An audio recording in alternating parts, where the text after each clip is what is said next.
Thousands of years had passed since Nahush had become a snake and fell on earth. Even after so many years, Nahush remembered the incident clearly, and also the curse of Agastya Rishi.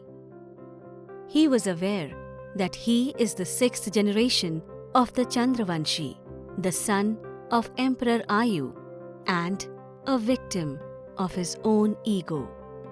He would spend his days in penance for the mistake he made and awaited his salvation.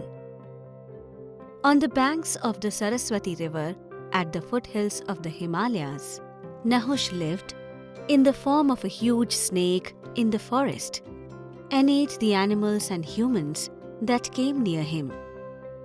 Due to the curse that is supposed to last for 1,000 years, Nahush had entered the Dwapar Yuga in his snake form.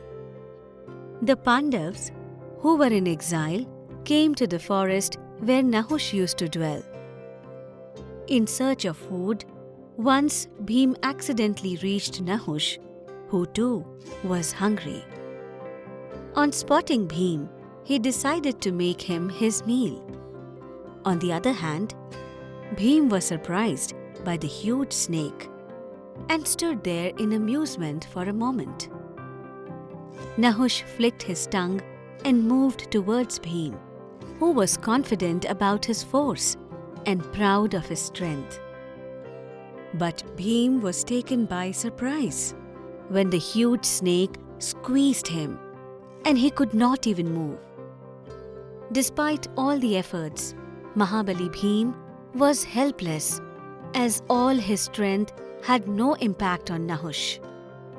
And just when Nahush was about to eat Bhim, Dharmraj Yudhishthir arrived.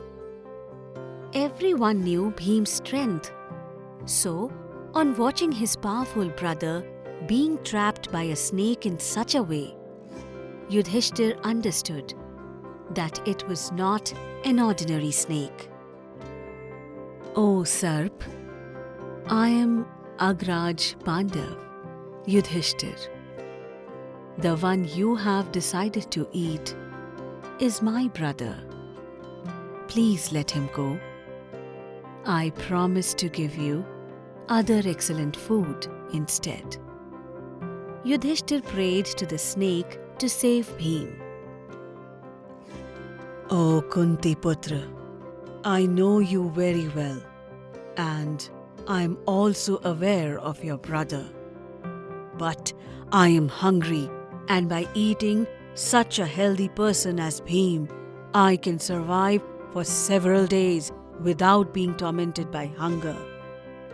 The fate of Bhim being my food is now sealed. So go back and do not waste your time." Nahush, who was suffering from hunger, replied to Yudhishthir, "Stop, O supreme among snakes. I can sense that there is more to you than this body of a snake. Who are you? Are you a god, monster, or Gandharv? Surely, you are entitled to supernatural power. Otherwise, no ordinary snake can hold Bhim steady, for he is as powerful as thousands of elephants. Please introduce yourself." Yudhishthir was curious to know who Nahush really was. "Very well, O Kunti Putra. I was sure that you would definitely recognize me. I am Nahush, the son of your ancestor, Chandravanshi King Ayu. Due to my own mistake, I, who once sat on Indrasan, now dwell as a serpent due to the curse of Rishi Agastya." With this introduction, Nahush told all his stories to Dharmraj Yudhishthir. "Hey Ayuputra, please accept my salutation. I am very happy to meet you. Many of us had only heard about all the great rulers who happened to rule our dynasty. But I have had the privilege of meeting one today. But, O Great One, you are our ancestor, and so we are related as we share the bloodline. We both have the same Chandravanshi blood flowing through our veins. In this way, it is forbidden for you to devour Bhim of your own dynasty. Using scriptural knowledge, Yudhishthir told Nahush. Nahush was impressed by Dharamraj's knowledge and cleverness. He said to Yudhishthir, Okay, Pandu son, if you want to do this, then I will definitely allow you to protect the life of your brother. If you succeed in answering my questions accurately, only then I will leave Bhim.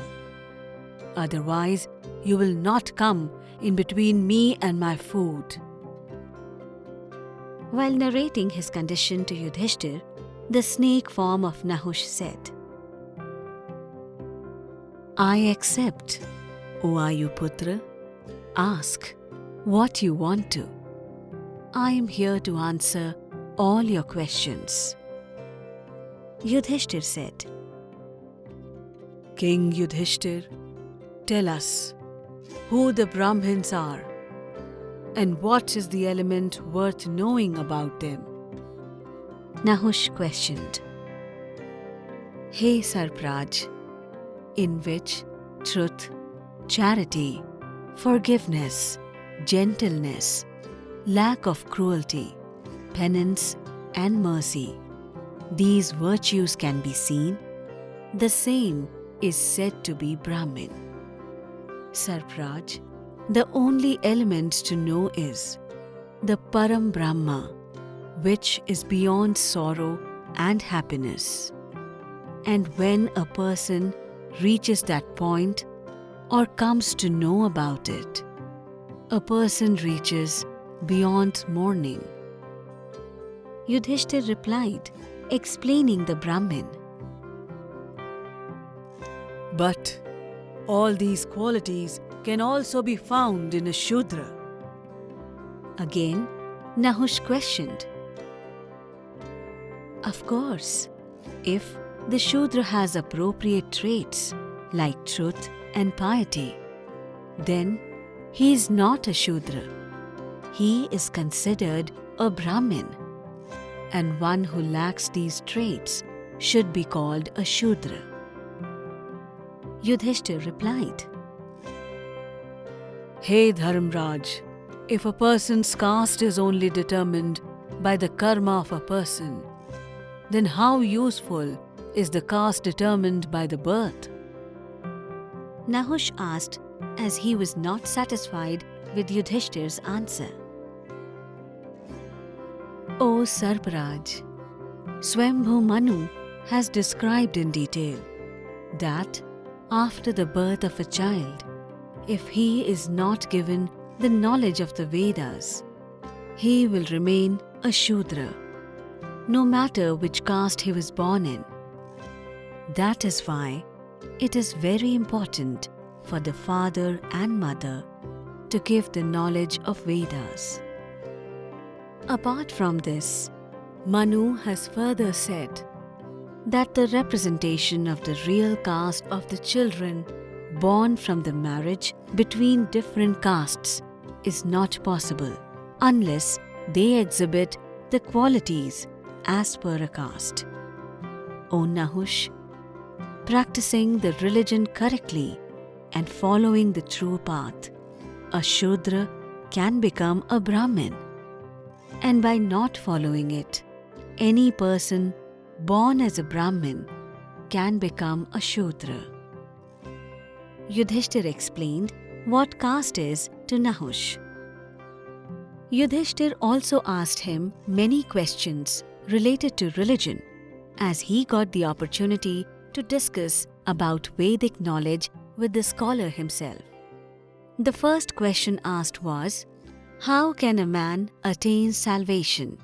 To which Nahush replied, O son of Bharat dynasty, the person who does charity always speaks with sweetness, and whose words are always truthful. And the one does not cause any kind of pain to any creature. That being is sure to attain salvation. "O Nagraj, please guide me. What do you mean by charity and truthful words? And what conduct should be chosen between virtue and not harming any living being?" Yudhishthir showed his interest in knowing more about this subject. O Kunti Kumar, all these qualities are superior in themselves, and according to the situation, their outcome is determined, which is decided only according to the needs.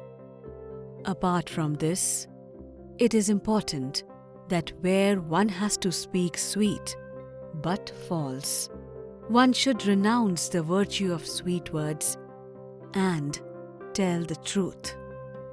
At the same time, the value of the life of a living being is more important than any charity. Where there is a choice between not to harm anyone and charity, it is always the wise not to harm a life. Nahush showed Yudhishthir a way to attain salvation. Yudhishthir, curious to know about attainment of heaven, asked Nahush about the cycle of birth and death, to which Nahush replied, It is as I said, that man who is virtuous, practices righteousness, and does not harm anyone can attain salvation. On the other hand, a person who behaves just the opposite, shows interest in greed, anger, and lust, will keep suffering by taking birth again and again in either a human or other living creatures. Within all beings resides Atma, which is supreme consciousness. This Atma uses the various senses and materialism to get pleasures.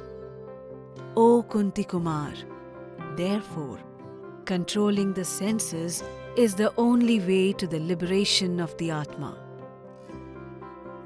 "I understand very well now. O Nahush, I am very pleased to get a certain portion of your knowledge.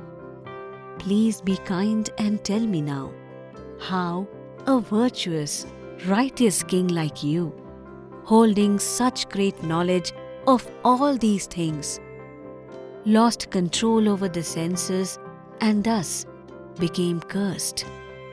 Yudhishthir asked, O Dharmraj, this is the greatest misfortune of man, that even after knowing everything, he is ignorant of this truth.